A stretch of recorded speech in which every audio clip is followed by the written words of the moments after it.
1939 से 1945 तक दुनिया ने सेकेंड वर्ल्ड वॉर की विभीषिका देखी है। इस महाजंग में अटलांटिक युद्ध का भी बड़ा किरदार था। जर्मनी के जहाजी मार्ग को बंद कर देने के मकसद से मित्र देशों ने यह जंग छेड़ी थी। अब एक बार फिर से अटलांटिक में बारूद का बवंडर उठने वाला है। रूस को यह खबर मिली है कि यूक्रेन किसी तरह एटम बम बनाना चाहता है। क्रेमलिन को शक है कि पश्चिमी देश इसमें यूक्रेन की मदद कर रहे हैं। रूस यूक्रेन के खिलाफ फाइनल स्ट्राइक के मूड में है और मुमकिन है कि इस बार फैसला ब्लू बैटल ग्राउंड से हो जाए। टेलीसीरीज के इस एपिसोड में देखिए अटलांटिक अ फीबल फाउंडेशन। 15 फरवरी 2022 बैरेंट सी।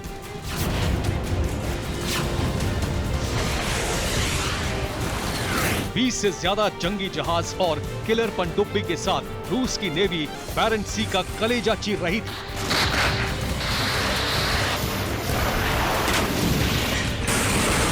यूक्रेन से करीब 2000 किलोमीटर दूर पुतिन की नेवी का ब्लू बैटल ग्राउंड में शक्ति प्रदर्शन करना महज ध्यान भटकाने की एक चाल थी। क्रेमलिन में प्लान बन चुका था। पुतिन ने यह तय कर दिया था कि 9 दिन बाद यानी 24 फरवरी को यूक्रेन की जमीन पर जल, थल और नभ से स्पेशल मिलिट्री ऑपरेशन शुरू किया जाएगा।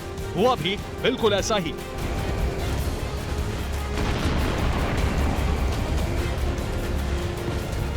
पुतिन के मन में क्या है, उनका अगला दांव क्या होगा, ये कोई नहीं जानता और इसीलिए पुतिन को ग्रैंड मास्टर भी कहा जाता है।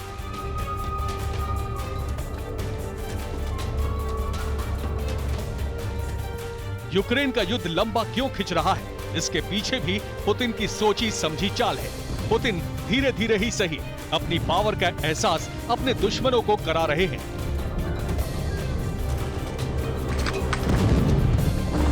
पुतिन की प्लानिंग को फेल करने के लिए अमेरिका अब सबसे बड़े प्लान के साथ हाजिर है।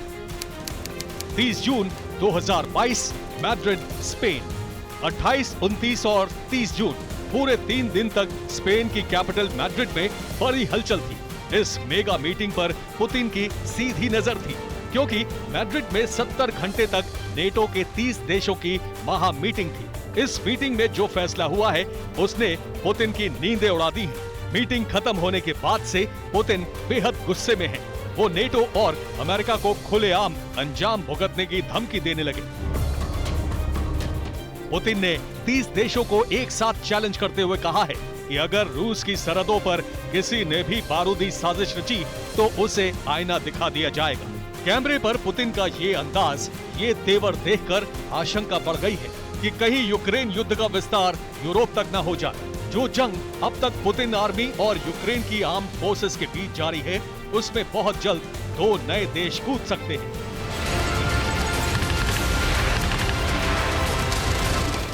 रूस और यूक्रेन के बीच 1300 मील का बॉर्डर है। 24 फरवरी से इस सरहद की एक-एक इंच पर मौत मंडरा रही है, लेकिन अब बारूदी बवंडर का विस्तार होने वाला है।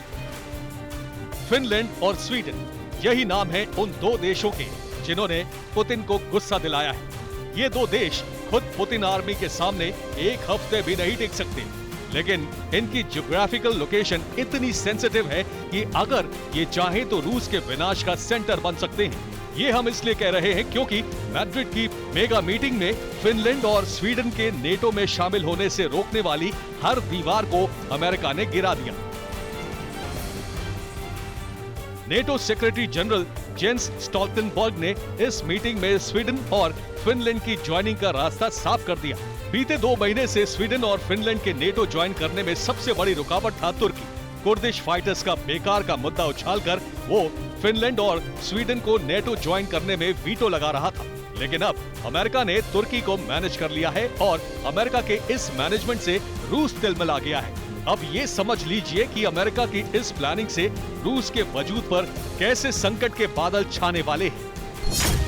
पहले से ही नेटो के 5 देशों का बॉर्डर रूस से लगता है। इस बॉर्डर की लंबाई 1200 किलोमीटर है, लेकिन अब इसमें 1300 किलोमीटर और जुड़ने वाला है।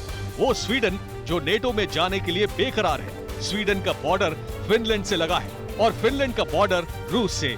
स्वीडन और फिनलैंड के नेटो में शामिल होने का मतलब है बाल्टिक रीजन में रूस का कमजोर होना और अमेरिका का मजबूत होना। रूस और फिनलैंड के बीच करीब 1300 किलोमीटर लंबा बॉर्डर है। अगर ये बॉर्डर वॉर जोन बन गया तो नुकसान रूस को ज्यादा होगा। TV9 सोर्सेस के मुताबिक फिनलैंड और स्वीडन के नेटो में एप्लीकेशन देने के बाद अब 7 कैटेगरी वाला प्रोसेस शुरू हो गया है। अब इस प्रोसेस में नेटो का हर देश दस्तखत करेगा। आमतौर पर इस तरह की प्रक्रिया में करीब साल भर का समय लगता है, लेकिन मैड्रिड की मीटिंग में नेटो चीफ के तेवर देखकर लग रहा था कि फिनलैंड और स्वीडन तय समय से बहुत पहले नेटो ज्वाइन कर लेंगे और जैसे ही नेटो में फिनलैंड और स्वीडन की एंट्री होगी, उसी पल से दोनों देश नेटो के आर्टिकल 5 से बन जाएंगे। नेटो का आर्टिकल 5 कहता है कि अगर नेटो के किसी देश पर हमला होगा तो पूरा नेटो उस हमले का जवाब देगा। यही वजह है कि इस वक्त पुतिन आर्मी में बेचैनी कुछ ज्यादा ही है।